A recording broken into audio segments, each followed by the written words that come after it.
New church signboard installed today. Tuni hubung thakun signboard tha kisutu. Sida hisalai lampi footpath church footpath the lamlin connection isimin.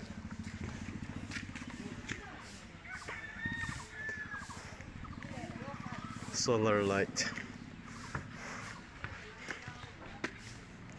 Tuni anak itong Nichilai septic tank slab long kisungin. Tuni hubung thakun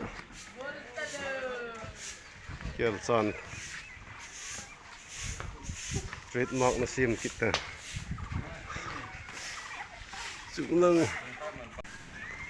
ako na veki na titun. Hubung thachapun. Gin nga ita step thi pet he.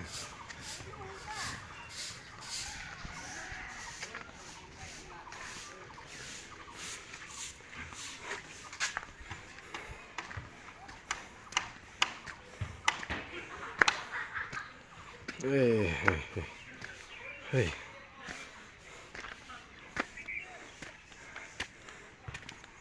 Hiện đi còn pu dòng hạp này, đi phi cái khen độ nung sang hè và mà đỉnh như thế này, lại church signboard, new signboard, tu ní cái tạ độ thọ ảnh trong, sĩ lăng khát nào.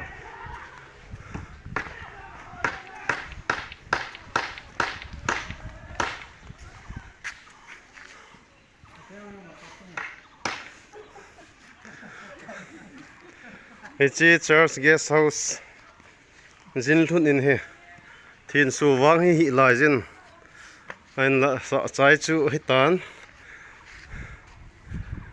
hi cha he koi ta bang tha do weng baptist church pathin thu do la khul jina vil na hung ne ho hi cha lai guest house an num ta thung pan dai ta je ni a gin ngai ta na tong ho ga ve ki no te gan gan a ni ni lo ha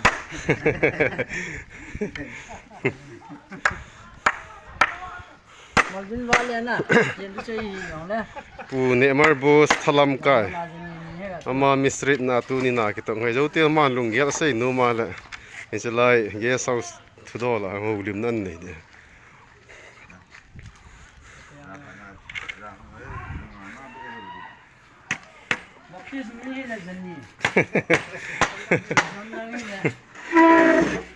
thiên su hi la yong la sung yong ga veo te a thim le lu jeng na la je wiring no om lo la hin chi lai he office chi lai he choka kitchen de hin la ima om hi la je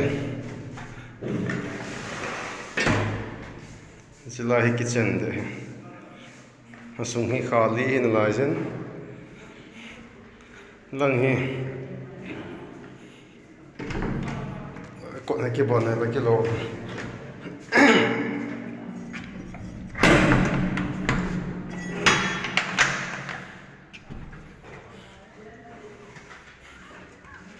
nó view nôm tạ hè khu sung thà đủ ven khu sung nôm tạ việt riêng thế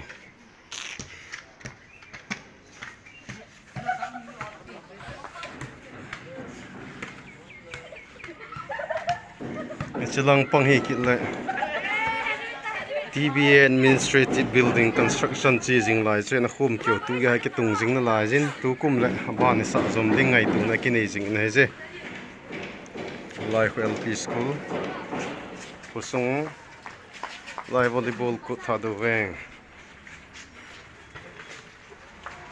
toilet jong ga aveo tin zo lo lai hi jong le kan lai toilet toilet sit đi mà mang cái số tổ hiện lại chứ do đủ lại gì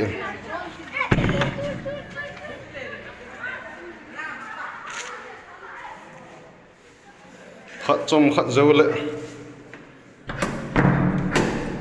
cái church guest house sa dâu người định hen bung vi lang ho dâu sen nôm ta chỉ lại muốn nói lung thế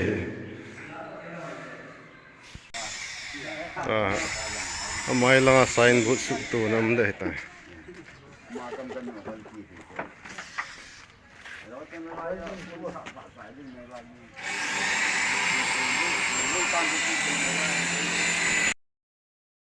Mai lang sign board yang tak do ta.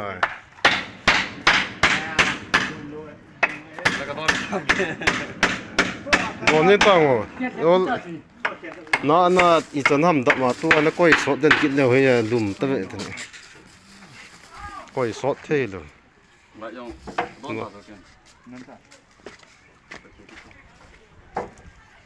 Ada cái sa ye na to.